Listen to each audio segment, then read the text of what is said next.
Hello friends, কেমন আছো তোমরা? আশা করি ভালো আছো। আজকে আমাদের ক্লাস 12 এর সেকেন্ড পড়াটা আমরা শুরু করছি। আর যারা ফার্স্ট ক্লাসের দেখোনি ফার্স্ট ক্লাসটা, তাহলে তাদের জন্য আমি ডেসক্রিপশন বক্সে লিংক দিয়ে দিয়েছি। তারা আগে ফার্স্ট ক্লাসটা দেখে নাও, ভালো করে বুঝে পড়ে নাও, তারপরে আমাদের এই সেকেন্ড ক্লাসে এসে জয়েন করো। আর আজকে কথা না বাড়িয়ে আমি তোমাদের সাথে রিয়া দেবনাথ, তোমরা দেখছো দ্য কেমিস্ট্রি ফ্যামিলি। তাহলে চলো শুরু করা যাক।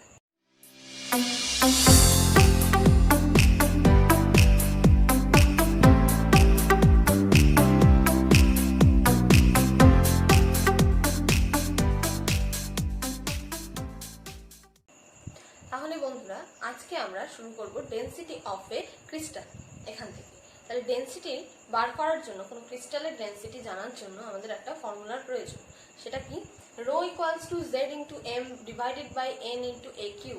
এখানে রো আমাদের ডেনসিটি, জেড হচ্ছে number of atoms present in a unit cell. আমরা আগের দিন ইউনিট সেলগুলো পড়েছি, তাই তো? সিম্পলের ক্ষেত্রে 1 ছিল, এফসিসির ক্ষেত্রে 4 ছিল, আর বডি সেন্টারের ক্ষেত্রে 2 ছিল নাম্বার অফ অ্যাটমস, যেগুলো আমরা ক্যালকুলেশন করে বের করেছিলাম।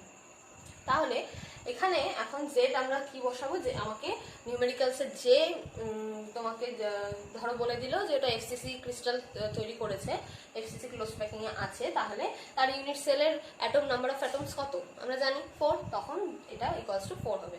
মানে জেড এফসিসির ক্ষেত্রে 4 হবে, বিসিসির ক্ষেত্রে 2 হবে, সিম্পল কিউবের ক্ষেত্রে 1 হবে, যেটা আমরা আগের দিন ক্যালকুলেশন করেছি। ক্লিয়ার?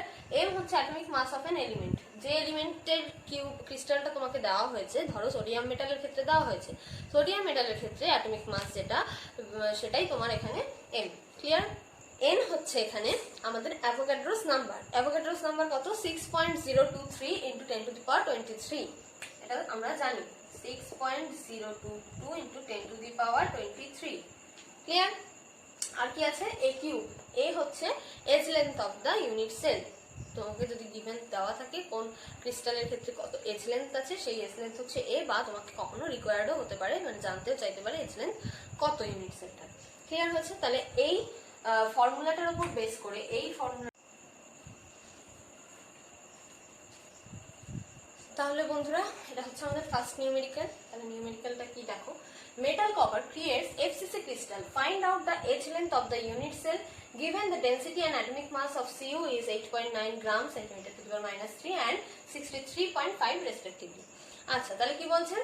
কপার যে মেটালটা, সেটা এফসিসি ক্রিস্টাল ক্রিয়েট করেছে, আর তোমাকে এজ লেন্থ মানে এর ভ্যালুটা বার করতে বলেছে, আর গিভেন কি কি? ডেনসিটি মানে ঘনত্ব, আর অ্যাটমিক মাসটা তোমাকে দিয়ে দিয়েছে। তাহলে চলো দেখি, অঙ্কটা স্টার্ট করি। ফার্স্টে গিভেন কি কি দেখো। গিভেন কি কি দিয়ে দিয়েছে? তোমাকে রো দিয়ে দিয়েছে, density 8.9 gram centimetre to the power minus 3, M দিয়েছে অ্যাটমিক মাস এম 63.5 মানে গ্রাম। ঠিক আছে? ক্লিয়ার? আর এখানে দেখো এফসিসি ক্রিস্টাল বলেছে, আমি আন্ডারলাইন করে রেখেছি এফসিসি ক্রিস্টাল। এফসিসি ক্রিস্টালটা বলার মানেটা কি? হিন্সটা কিসের পেয়েছো? ওই যে জেড। জেড এর ভ্যালু এই ক্রিস্টালের উপরই তো ভ্যারি করবে। তাহলে এফসিসি এর ক্ষেত্রে কত? 4 জানি আমরা। চেয়েছে হচ্ছে এজ লেন্থ। এজ লেন্থটা আমরা জানি না। আরেকটা এবার তোমাদের ফর্মুলাটা বসাও। এবার কি ছিল? Rho equals to Z into M divided by N into A cube, right? বার করতে হবে এ। তাহলে এ কিউবটা এদিকে আনো, Z into M divided by N into rho. এখান থেকে কিউব তুলে দিলে এখানে কিউব রুট। আচ্ছা, n এর ভ্যালুটা ওইদিকে লিখে নাও, 6.022 into 10 to the power 23। Clear? তাহলে এখানে জাস্ট পুট করে ফেলো কি? Z4 m 63.5 gram divided by 6.022 into 10 to the power 23, rho হচ্ছে 8.9 gram centimetre to the power minus 3। দেখো গ্রাম গ্রাম কেটে গেল। এই পুরোটা ক্যালকুলেশন করে আসবে হচ্ছে 3.62 into 10 to the power minus 8 centimetre cube. Clear? এই যে এটার নিচে মাইনাসে আছে, তার মানে ওপরে উঠিয়ে দিলে এটা 10 to the power cube centimetre cube হলো। আচ্ছা, এবার দেখো এইভাবে লিখতে পারি না? এটা হয় না? এখান থেকে আমি জাস্ট পয়েন্টটা তুলে দিয়েছি, 10 টু দি পাওয়ার মাইনাস 10 করে ফেলেছি। 10 to the power minus 10 centimetre cube হলো। 1 picometer equals to 10 to the power minus 12 metre করেছিলাম। 12 যদি মিটারে হয় তাহলে কি হবে 10 to the power minus 10 centimetre হবে। ক্লিয়ার?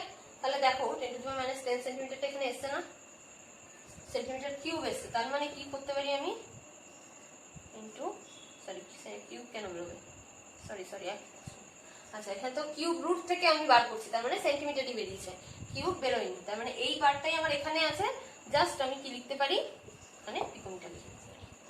ক্লিয়ার হয়েছে? বোঝা গেছে? আচ্ছা নেক্সট,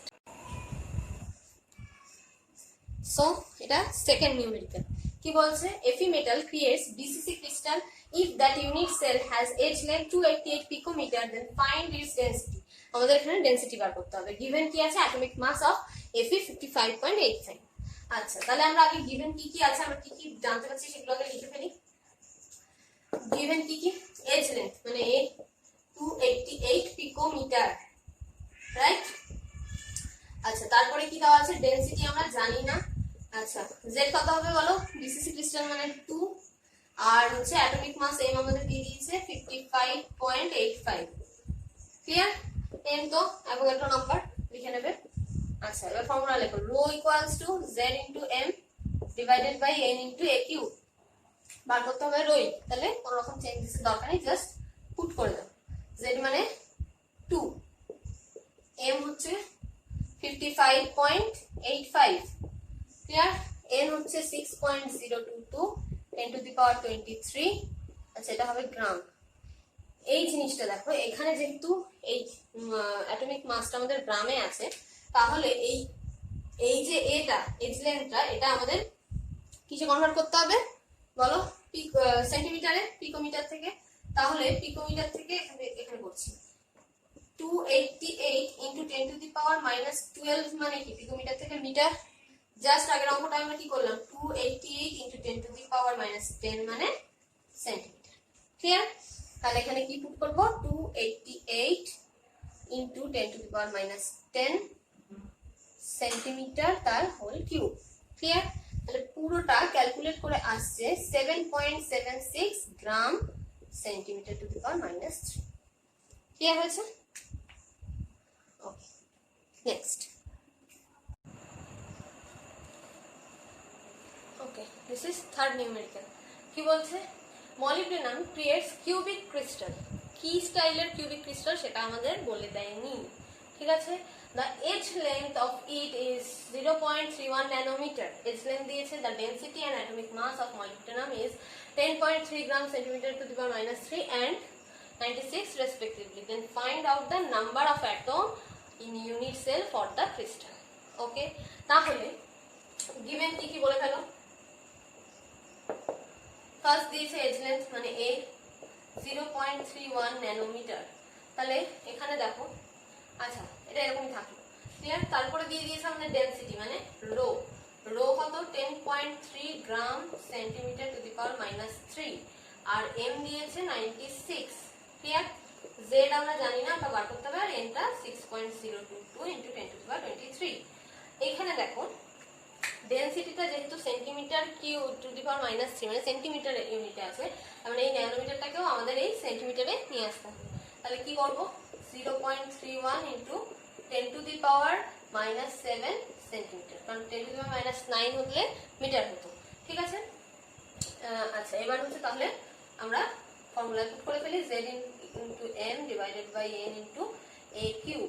রিকোয়ার্ড হচ্ছে আমাদের এই z, তাহলে z ইকুয়ালস টু কি আসবে, rho into n into a cube divided by m, right. তাহলে পুট করে দাও, রো কত 10.3 gram centimetre to the power minus 3 into 6.022 into 10 to the power 23 into edge length কত 0.31 into 10 to the power minus 7 centimetre তার whole cube, আর পুরোটা divided by 96।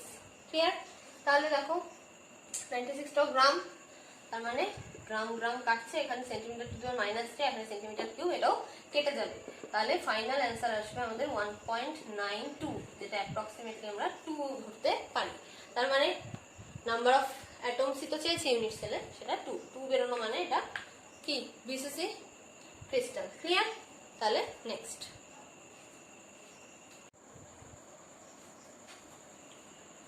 আচ্ছা এবার আমরা কি করছি, close packing of constituent particles in crystal. তার মানে যে পার্টিকেলগুলো দিয়ে তোমার ওই ক্রিস্টালটা তৈরি হচ্ছে তাদের মধ্যে যে ক্লোজড প্যাকিংটা সেটার বিষয়ে এখন পড়বো। তাহলে বলছে কি, কোনো ক্রিস্টালের মধ্যে যে পার্টিকেলগুলো থাকছে বা অ্যাটমগুলো, মলিকিউলগুলো বা আয়ন্সগুলো যেটা দিয়ে এই ক্রিস্টালটা পুরোটা তৈরি হচ্ছে, তাদের মধ্যে এই যে ইউনিট সেলগুলো আগের আমরা করেছি, ক্যালকুলেশন করেছি packing efficiency, right? Packing efficiency মানে কতটা অংশ ভেতরে, মানে ইউনিট সেলের ভেতরে কতটা জায়গা দখল করে রেখেছে। তার মানে তার ফাঁকা জায়গাটা 100 থেকে মাইনাস করলে আমরা পেয়ে যাচ্ছি কত পার্সেন্ট তার মধ্যে ফাঁকা রয়েছে। কি বলছে, যে ইউনিট সেলের মধ্যে ফাঁকা জায়গার অ্যামাউন্টটা কম হবে সেই ইউনিট সেলটা তত বেশি স্টেবল হবে। কারণ কি, যত কাছাকাছি থাকছে তার মানে কি তাদের মধ্যে যে ফাঁকা জায়গা যত কম হচ্ছে, এনার্জি তত কম হচ্ছে পুরো ক্রিস্টালটার, তখন এনার্জি স্টেট লো হয়ে যাচ্ছে, স্টেবল হয়ে যাচ্ছে। ক্লিয়ার? তাহলে সেই অ্যারেঞ্জমেন্টগুলো, সেই প্যাকিংগুলো আমরা তিনটে ভাবে পড়বো। কিভাবে? 1 ডাইমেনশনে পড়বো, 2 ডাইমেনশনে পড়বো, 3 ডাইমেনশনে পড়বো, যে কি কি চেঞ্জেস গুলো আসছে। ঠিক আছে? তাহলে ফার্স্ট আমরা পড়বো 1 ডাইমেনশনে। ক্লিয়ার? তাহলে দেখো এবার close packing of particles in 1 ডাইমেনশনে করবো। 1 ডাইমেনশন বলতে গ্রাফের মধ্যে জাস্ট কি এক্স অ্যাক্সিসটা, তাই তো? তাহলে দেখো আমি যে এই যে পার্টিকেলগুলো এঁকেছি, পার্টিকেলগুলোকে এখানে যে সলিড পার্টিকেল বা অ্যাটমসগুলো বা আয়ন্সগুলোকে আমরা এখানে স্পেয়ার হিসেবে গোল এইভাবে বোঝাবো। ঠিক আছে? তাহলে এগুলো হচ্ছে পরপর পার্টিকেলগুলোকে রাখা হয়েছে এক্স অ্যাক্সিস বরাবর, তার মানে এই যে একটাই লাইন যাবে এক্স অ্যাক্সিস 1 ডাইমেনশন। তাহলে এখানে দেখো এরা একজনের পাশে আরেকজন ঠিক মিনিমাম যতটা কাছে থাকা যায় ঠিক ততটা কাছেই দাঁড়িয়েছে, তাই তো? এর থেকে আর তো কাছে যাওয়া সম্ভব না, ঢুকে তো যেতে পারবে না। তার মানে মিনিমাম যতটা কাছে গিয়ে থাকতে পারতো ঠিক ততটা কাছে গিয়েই রয়েছে। ক্লিয়ার? এটাই হচ্ছে 1 ডাইমেনশনের পার্টিকেলগুলোর যে প্যাকিং গুলো হবে সেটা এটা। এখানে দেখো ধরো এই পার্টিকেলটাকে আমি ধরছি, ঠিক আছে? যে কোনো একটা নির্দিষ্ট পার্টিকেল ধরছি। তাহলে দেখো তাদের এই পার্টিকেলটার সাথে অ্যাটাচড কটা আছে পার্টিকেল?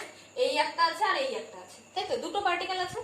আবার এটাকে কনসিডার করলে এর রেসপেক্টেও দুটো আছে, মানে ফার্দার এদিকে গেলে প্রত্যেকটার ক্ষেত্রে কি হচ্ছে, যেটাকেই কনসিডার করছি তার রেসপেক্টে দুটো পার্টিকেল অ্যাটাচড আছে, দুটো পার্টিকেল অ্যাটাচড আছে। তাই এই ক্লোজ প্যাকিং গুলো, মানে close packing of particle in 1 ডাইমেনশনে যে কোনো নির্দিষ্ট পার্টিকেলটার কোঅর্ডিনেশন নাম্বার ধরা হয় 2। ক্লিয়ার? কোঅর্ডিনেশন নাম্বার মানে যে নির্দিষ্ট পার্টিকেলটাকে আমি ধরছি তার পাশে যে দুটো পার্টিকেল রয়েছে, সেই মানে যতগুলো পার্টিকেলকে একটা নির্দিষ্ট পার্টিকেল অ্যাটাচড করে থাকবে ক্লোজ প্যাকিং এ, সেটাই হচ্ছে তার কোঅর্ডিনেশন নাম্বার। ক্লিয়ার হচ্ছে? নেক্সট আমরা পড়বো 2 ডাইমেনশন।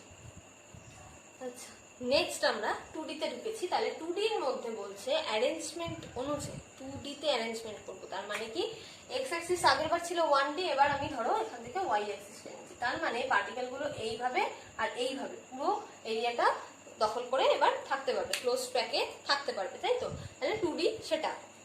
তাহলে 2D তে অ্যারেঞ্জমেন্ট গুলো বা পার্টিকুলার এই যে সিরিজ গুলো, এগুলোর অ্যারেঞ্জমেন্ট অনুযায়ী আমরা দুভাগে ভাগ করছি, দুভাবে পড়বো, স্কোয়ার ক্লোজ প্যাকিং আর হেক্সাগোনাল ক্লোজ প্যাকিং। ঠিক আছে? তাহলে ফার্স্ট পড়বো হচ্ছে square close packing. Square close packing মানে দেখো বলছে যে এই যে আমি সিরিজটা করেছি, এই যে সিরিজটা করা আছে, এই সিরিজটার ঠিক যা অ্যারেঞ্জমেন্ট রয়েছে সেম টু সেম, এই অ্যাটমের তলায় আরেকটা, এটার তলায় আরেকটা, এটার তলায়, মানে জাস্ট সেম যদি অর্গানাইজ আমি করে দিই তাহলেই হয়ে যাবে সেটা স্কোয়ার ক্লোজ প্যাকিং। তাহলে সেটার ছবিটা কেমন হবে দেখো। স্কোয়ার ক্লোজ প্যাকিং এর এই ছবিটা দাঁড়াচ্ছে, কি করেছি আমি, এই যে লাইনটা ছিল আমার, এই লাইনটার ঠিক সেম মলিকিউলের ওপরেই সেম ভাবে সেম মলিকিউল গুলোকে বসিয়ে আমি এই অ্যারেঞ্জমেন্টটা এনেছি। এটা হচ্ছে আমার স্কোয়ার ক্লোজ প্যাকিং। এবার দেখো এখানে আমি কোঅর্ডিনেশন নাম্বারটা কি করে বার করব। যে কোনো একটা ধরলাম, এই পার্টিকেলটাকে ধরছি, ঠিক আছে? এই পার্টিকেলটা অ্যাটাচ কটা পার্টিকেলের সাথে রয়েছে দেখো, 1 2 3 4, চারটের সাথে অ্যাটাচ হয়ে রয়েছে। আর কোনোটার সাথে কি আছে? যতই এটা কাছে থাকে এর সাথে তো অ্যাটাচ নেই, অ্যাটাচ করা আছে মানে চারটে, তার মানে কোঅর্ডিনেশন নাম্বার হলো 4। আরেকটা জিনিস দেখো, কেন এটাকে স্কোয়ার ক্লোজ প্যাকিং বলছে, এই যে চারটে সেন্টার আছে, চারটে সেন্টারকে আমি যদি এরকম অ্যাড করে দিই তাহলে কি দাঁড়ালো, একটা স্কোয়ার দাঁড়াচ্ছে না? এই স্কোয়ার দাঁড়ানোর জন্য এটাকে আমরা কি বলছি, স্কোয়ার ক্লোজ প্যাকিং। ক্লিয়ার হয়েছে? এটা হচ্ছে হেক্সাগোনাল ক্লোজ প্যাকিং। এই আগেরটায় যখন আমরা 1 ডাইমেনশনে পড়েছিলাম ঠিক সিরিজটা এরকম গেছিল। স্কোয়ার ক্লোজ প্যাকিং এ কি করলাম, এটার যা ছিল পরপর নিচে সেম যদি এটা আমরা এ লেয়ার বলি, সেম এ লেয়ার পরপর বসিয়ে গেছিলাম। ক্লিয়ার? এখানে কি করছি, হেক্সাগোনাল ক্লোজ প্যাকিং এর মধ্যে দেখো আমরা এই যে খাঁজটা আছে, এই যে খাঁজ, প্রত্যেকটার ক্ষেত্রে এই যে খাঁজ, এই যে খাঁজ, এই খাঁজগুলোর মধ্যে এবার অ্যাটমগুলোকে বসিয়েছি। কিভাবে দেখো, এটা যদি আমাদের ফার্স্ট এটাকে আমরা ধরি, এই যে খাঁজটা এখানে দেখো একটা বসিয়েছি, তারপরের খাঁজে এখানে একটা অ্যাটম বসেছে, নিচের খাঁজের এখানে একটা, এখানে একটা, তারপরে ফার্দার আরো যাবে। তার মানে এই যে এ লেয়ারটা ছিল, এটা যদি এ লেয়ারটা হয়, এর নিচের লেয়ারটা সেম লেয়ার না, তার খাঁজে খাঁজে বসে গেছে, তার মানে এটা কি বি লেয়ার। আবার দেখো এই লেয়ারটার সাথে এই লেয়ারটা সেম না, সেম ভাবে যাচ্ছে, মানে এই লেয়ারটাকে মুছে দিলে, এই দুটোকে জোড়া লাগিয়ে দিলে ওই আগের স্কয়ার প্ল্যানের মতন পেয়ে যাবো না, মানে দুটো লেয়ার আমার সেম পাচ্ছি আমি, মানে এটাও বি লেয়ার। আগেরটাকে বলা হতো, যেটা স্কয়ার প্ল্যান, ওটা বলতে ভুলে গেছি, এ টাইপ ক্লোজ প্যাকিং, মানে সবকটা লেয়ারই এ যেত। এখানে কি হচ্ছে, এ বি করে যাবে, এ বি প্রত্যেকটা অল্টারনেট করে যাবে, এ বি টাইপ, এটা ক্লোজ প্যাকিং। ক্লিয়ার? এখানে এটাকে কেন হেক্সাগোনাল ক্লোজ প্যাকিং বলছে, তাহলে এবার সেটা বলছে। আচ্ছা, ফার্স্টে দেখো কোঅর্ডিনেশন নাম্বার, ধরো এটা কোঅর্ডিনেশন নাম্বার আমার জানার দরকার, এটা ঠিক আছে। তাহলে তার অ্যাটাচড কটা আছে দেখো, 1 2 3 4 5 6, ছটাই অ্যাটাচড আছে, এগুলো অ্যাটাচড নেই, তার মানে কোঅর্ডিনেশন নাম্বার হচ্ছে 6। আর এদের সেন্টারগুলো আমি জোড়া লাগাবো, 1 2 3 4 5।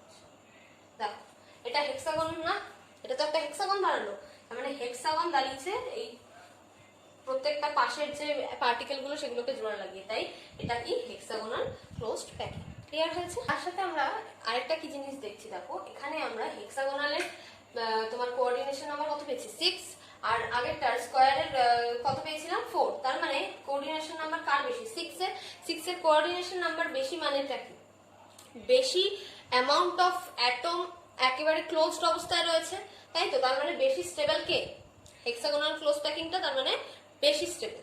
ক্লিয়ার হয়েছে? আরেকটা জিনিস দেখো, এই হেক্সাগোনাল ক্লোজ প্যাকিং এর মধ্যে এই যে অ্যাটম গুলো, এই যে এখানে বসেছে অ্যারেঞ্জমেন্টটা রয়েছে, এখানে একটা জিনিস লক্ষ্য করো, দেখো এখানে দু রকমের ভয়েড পাওয়া যাচ্ছে। ভয়েড ইন দা সেন্স, এই যে পাশাপাশি এই যে দুটো লেয়ার বসার পর মাঝখানে যে ফাঁকা জায়গাগুলো রয়েছে সেটা ভয়েড। এখানে দেখো এই দুটো লেয়ারের মধ্যে দেখো একটা ভয়েড হচ্ছে এরকম, মানে এই ট্রায়াঙ্গেল, আর ঠিক পাশের ভয়েডটা দেখো নিচের দিকে চলে গেছে, মানে এই ট্রায়াঙ্গেল শেপে গেছে, কি তাই তো। তার মানে এখানের ভয়েডগুলোর একটা শীর্ষবিন্দু উপরের দিকে, একটা শীর্ষবিন্দু নিচের দিকে পড়ে। ক্লিয়ার হয়েছে? কমপ্লিট হয়ে গেল। 2D তে মাত্র দুটোই ছিল, স্কয়ার ক্লোজ প্যাকিং আর হেক্সাগোনাল ক্লোজ প্যাকিং। এরপরে আমরা 3D তে ঢুকছি। আচ্ছা, এবার 3D তে দেখো, 3D মানে কি, এতক্ষণ আমরা এক্স ওয়াই অ্যাক্সিস করে ফেলেছি, এবার আমাদের একটা জেড অ্যাক্সিস ইন্ট্রোডিউসড হবে। তার মানে কি, এই দুটো এক প্লেনে থাকছে, কিন্তু জেডটা কি এর সাথে এরকম লম্বভাবে থাকছে। তার মানে আমাদের এবার হাইটে বাড়াতে হবে। মলিকিউলের যে লেয়ারটা, এটা এক্স অ্যাক্সিস গেছে, এইভাবে ওয়াই অ্যাক্সিস গেছে, এবার আমাদের এইভাবে ওপর দিকে বাড়াতে হবে, তাই তো। তাহলে আমরা 3D পাবো। তাহলে 3D এর ক্ষেত্রে দেখো আমি সেই হেক্সাগোনাল ক্লোজ প্যাকিংটা দিয়ে করছি, কারণ কি ওখানে কোঅর্ডিনেশন নাম্বার বেশি, তখনই বললাম এটা বেশি স্টেবল। তাহলে এইবার দেখো, ভালো করে দেখবে, বুঝবে, যদি এমন হয় যে ঠিক এই যে ভয়েড গুলো রয়েছে, এই যে ভয়েডটা, এই ভয়েডটার এখান দিয়ে একটা অ্যাটম করে বসে যাচ্ছে ওখানে, এই ভয়েড গুলোকে জাস্ট কভার করে যাচ্ছে না, করলো। তারপরে লেয়ার কি হবে, এই জায়গাটা কভার করবে, এটাই তো, এই জায়গাটা কভার করবে। তাহলে দেখো, ভালো করে লক্ষ্য করে দেখো, এই যে জায়গাটা, এখানটা যদি একটা অ্যাটম আমি বসিয়ে দিই, কি হচ্ছে কেসটা, এরকম এরকম এরকম ছিল, এখানে একটা এরকম বসে গেল, যার জন্য, তাই তো। এটা এরকম বসা মানে কি, এখান থেকে তুমি আর দেখতে পাচ্ছ না, জিনিসটা এরকম দেখা যাচ্ছে, পেছনে যে ভয়েডটা রয়েছে মাঝখানে, ভয়েডটার ওপরে এটা বসিয়ে দিয়েছো, ভয়েডটা যে আছে সেটা ঢাকা পড়ে গেছে।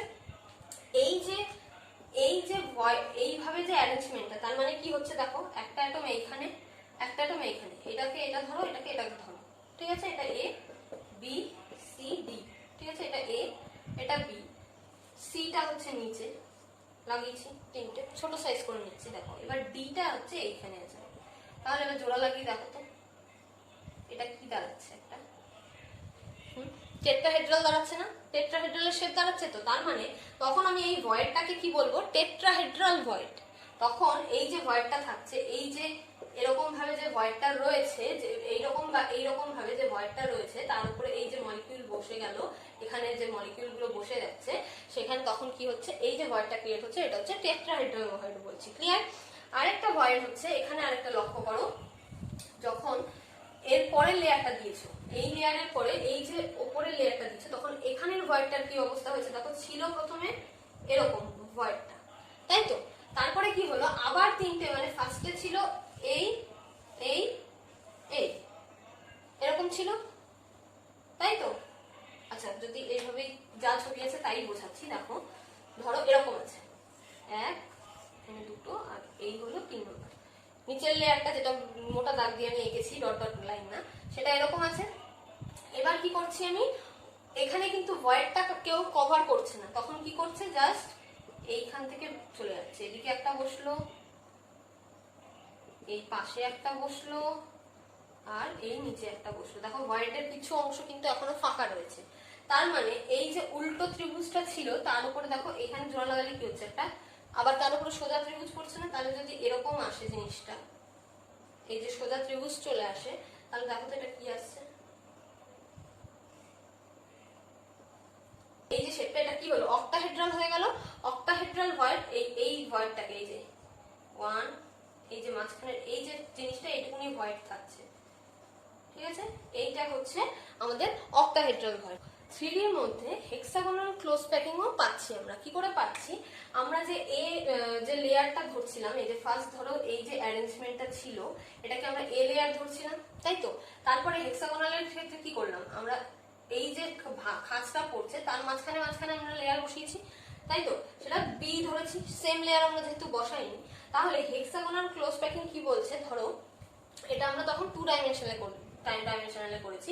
এবার ধরো যে এই লেয়ারটা আছে এক্স অ্যাক্সিস অনুযায়ী, এই এ লেয়ারটা এক্স অ্যাক্সিস অনুযায়ী, মানে এরকম আছে, এটা এ লেয়ারটা রয়েছে। এইবার তুমি এটা 3D তে দেখছো, তার মানে এই উঁচুর দিকে বাড়াচ্ছ, মানে এদিক বা প্লেনে না বাড়িয়ে এই লম্বার দিকে বাড়াচ্ছ, লম্বার দিকটা এখানে রিপ্রেজেন্ট কি করে করছি, আমি ওপর দিকে বাড়াচ্ছি, এইভাবে বাড়াচ্ছি ধরে নিচ্ছি, ঠিক আছে? তাহলে কি করছি, এখানে বি লেয়ারটা এইভাবে বসছে। আবার ধরো এর অল্টারনেটিভ, আবার এ লেয়ারটা বসবে, তার মানে, তাই তো? তার মানে কি হচ্ছে, এইভাবে হাইটে বাড়ছে, তার মানে এই লেয়ারটা যদি হয় এ, এখানে একটু বি, আবার এখানে এ, এইভাবে উঁচুর দিকে যাচ্ছে। ক্লিয়ার হচ্ছে? তাহলে এ বি এই অ্যারেঞ্জমেন্ট করে যাচ্ছে, সেটা হচ্ছে আমাদের hexagonal closed packing. Clear? Hexagonal close packing এর যখন 3D তে করছি আমরা, 3D তে করার সময় আমরা যখন 2D তে করেছি হেক্সাগোনাল ক্লোজ প্যাকিং এর ক্ষেত্রে কোঅর্ডিনেশন নাম্বার কত পেয়েছিলাম, 6 পেয়েছিলাম। যখন 3D তে করছি তখন যে মলিকিউলটাকে ধরছো তুমি, তার আগে পিছে কি আছে, ধরো এইভাবে আছে না অ্যারেঞ্জমেন্টটা যেটা করলাম, ধরো এইভাবে এ আছে, এর মাঝখানে এইভাবে বি আছে, আবার এইভাবে এ যাচ্ছে। ক্লিয়ার? তাহলে এটা আমি দেখছি সাইড দিয়ে, উঁচু যে দিকটা যাচ্ছে সেই দিকটা দিয়ে। এবার যদি আমি এখানে এই মলিকিউলটাকে কনসিডার করি যে আমি এটা কোঅর্ডিনেশন নাম্বার দেখবো, তাহলে এখানে দেখো আরেকটা করে যদি লেয়ার আমি এখানে এঁকে দিই, কি হচ্ছে দেখো, এটার পাশ দিয়ে 1 2 3 4 5 6 ছটা পাচ্ছি, এই সাইড দিয়ে ছটা পাচ্ছি। আবার আমরা তো জানি যে যখন এটাকে আমি 2D তে দেখবো, তখন এর আগে এর পেছনে আরো যেগুলো অ্যারেঞ্জমেন্টে থাকবে তারাও ছটাই থাকবে। তার মানে আমার টোটাল কত হয়ে যাবে, তখন কোঅর্ডিনেশন নাম্বার 12। যখন আমরা 3D তে থাকছে তখন হেক্সাগোনাল ক্লোজ প্যাকিং এর জন্য কোঅর্ডিনেশন নাম্বার হচ্ছে 12। ক্লিয়ার হয়েছে? আচ্ছা, আরেকটা দেখো, যখন হেক্সাগোনাল ছাড়া আরেকটা হচ্ছে cubic close packing. Cubic close packing আছে আরেকটা। কিউবিক ক্লোজ প্যাকিংটা কিরকম, প্রায় সেম, সেটার ক্ষেত্রেও আমাদের কোঅর্ডিনেশন নাম্বার আসবে 12। আর কিউবিক ক্লোজ প্যাকিং বা সিসিপি, এই অ্যারেঞ্জমেন্টটাকে, এটা জাস্ট মনে রাখবে একদম যে এটাকে এফসিসির মতন অ্যারেঞ্জমেন্ট ধরা হয়। এফসিসি বা সিসিপি তোমাকে যদি বলে দেয় নিউমেরিক্যালসে, তার মানে সেটা হচ্ছে কিউবিক ক্লোজ প্যাকিংটাও যা এফসিসির ক্ষেত্রেও সেম অঙ্ক একই হবে। ঠিক আছে? আরেকটা জিনিস যেটা আমাদের মনে রাখতে হবে, নিউমেরিক্যালস এর ক্ষেত্রে লাগবে, আমরা যে টেট্রাহেড্রাল ভয়েড পড়লাম, টেট্রাহেড্রাল ভয়েড, আর হচ্ছে আরেকটা কি পড়েছি বলো, অক্টাহেড্রাল ভয়েড। একটা টেট্রাহেড্রাল পড়লাম, একটা অক্টাহেড্রাল ভয়েড পড়লাম। এবার বলছে কোন ক্রিস্টালের মধ্যে number of atom, number of molecule বা পার্টিকেল যা থাকবে, যদি ধরো n নাম্বারস অফ পার্টিকেল আছে প্রেজেন্ট, তাহলে বলছে টেট্রাহেড্রাল ভয়েড থাকে সেক্ষেত্রে 2n, double number of tetrahedral void থাকছে, আর অক্টাহেড্রাল ভয়েড থাকছে n। তার মানে নাম্বার অফ পার্টিকেলস যা থাকবে অক্টাহেড্রাল ভয়েডও তাই থাকবে, টেট্রাহেড্রালের ক্ষেত্রে জাস্ট 2 মাল্টিপ্লাই হচ্ছে। ক্লিয়ার হয়েছে? ওকে, তাহলে এটার বেসিসে ফার্স্ট নিউমেরিক্যাল কি আমাদের, one crystal compound made up with A and B element in which the atoms of B create CCP, মানে cubic closed packing. If the atoms of element A capture half of tetrahedral voids, then find out the chemical formula of the compound. আচ্ছা, তা ভালো করে বোঝো এবার কি বলেছে। B create করেছে সিসিপি ক্রিস্টাল, আর হচ্ছে এ ক্যাপচার করেছে হাফ অফ টেট্রাহেড্রাল ভয়েডস। তাহলে এবার আমরা ফার্স্টে ধরে নিচ্ছি বি যে এলিমেন্টের যে অ্যাটম গুলো রয়েছে সেগুলো কত নাম্বার অফ আছে, ধরে নিলাম n নাম্বারস অফ অ্যাটমস রয়েছে বি এর জন্য। এবার আমরা কি করলাম একটু আগে, টেট্রাহেড্রাল ভয়েড যদি হয়, টেট্রাহেড্রাল ভয়েডের নাম্বার কত, 2n numbers of tetrahedral void পাওয়া যায়। তার বলেছে হাফ ক্যাপচার করেছে এ, তার মানে তার হাফ মানে n নাম্বারস ক্যাপচার করেছে, n নাম্বার অফ অ্যাটমস হচ্ছে এর জন্য, এ এলিমেন্টের তোমার অ্যাটমস গুলো হচ্ছে n নাম্বার অফ আছে। তাহলে বলেছে কেমিক্যাল ফর্মুলা লিখতে, তাহলে এ আর বি এর তোমার নাম্বার অফ অ্যাটমস এর রেশিও কত, 1:1, এটাও n এটাও n এলো, তার মানে কেমিক্যাল ফর্মুলা কি হবে, AB। ক্লিয়ার হচ্ছে? একদম সহজ, কোনোভাবে কোনো জটিল নেই। বি করেছে সিসিপি, তাহলে n নাম্বার অফ অ্যাটম আমি ধরে নিলাম। এবার বলছে টেট্রাহেড্রাল ভয়েডের কথা বলেছে। টেট্রাহেড্রাল ভয়েড আমরা জানি যা নাম্বার অফ অ্যাটমস থাকছে তার ডবল হচ্ছে, তাহলে ডবল 2n করা হলো। বলা হচ্ছে তার হাফ এর হচ্ছে অ্যাটমস গুলো ক্যাপচার করেছে, তাহলে n নাম্বার অফ অ্যাটমস এর ক্ষেত্রেও আছে, তাহলে এ আর বি এর রেশিও কত হচ্ছে, নাম্বার অফ অ্যাটমস এর 1:1, তার মানে আমাদের যে কেমিক্যাল ফর্মুলাটা আসবে সেটা হবে AB। ক্লিয়ার হয়েছে? তাহলে নেক্সট, এটা 2 নম্বর নিউমেরিক্যাল আমরা করছি। ঠিক আছে, এখানে কি বলছে, one crystal compound made up of with x and y element in which the atoms of y creates HCP. ঠিক আছে, if the atoms of element x capture half of octahedral voids, then find out the chemical formula of the compound. একই অঙ্ক, আগেরটাই আমাদের tetrahedral void ছিল, এবার আমাদের octahedral void আছে। তাহলে ফার্স্টে কি বলছে, y হচ্ছে HCP তে আছে, তাহলে y এলিমেন্টের জন্য নাম্বার অফ অ্যাটমস কত ধরে নিচ্ছি আমরা, n। এবার আমরা কি জানি যে অক্টাহেড্রাল ভয়েডস কি হয়, যত নাম্বার অফ অ্যাটমস থাকে সেম নাম্বার অফ হয়, তাহলে অক্টাহেড্রাল ভয়েড কটা আছে, কত নাম্বার আছে, ভয়েড আছে n নাম্বার অফ, তাই তো, তার হাফ কে নিয়েছে x ক্যাপচার করেছে, তাহলে x এর অ্যাটম কত আছে, n/2। ক্লিয়ার? তাহলে কি হবে কেমিক্যাল ফর্মুলা, তাই তো, তাহলে x:y যদি করা হয়, x:y যদি করা হয় কত আসছে, n/2:n, তার মানে কত আসবে বলো, 1:2, রাইট, 1:2, তার মানে কেমিক্যাল ফর্মুলা কি হবে, XY2। ক্লিয়ার হয়েছে? বোঝা গেছে? একদম সিম্পল। ঠিক আছে, আজকে এইটুকুনি, নেক্সট দিন আমাদের স্টার্ট হবে ডিফেক্টস। ঠিক আছে, আর ভিডিওটা ভালো লাগলে অবশ্যই লাইক করো, বন্ধুদের মধ্যে শেয়ার করো, খুব শেয়ার করো, সাবস্ক্রাইব করো, আর বেল বাটনটা অবশ্যই ক্লিক করে দিও যাতে পরের ভিডিও আসলে তোমাদের কাছে নোটিফিকেশন চলে যায়। আজকের মতো টাটা।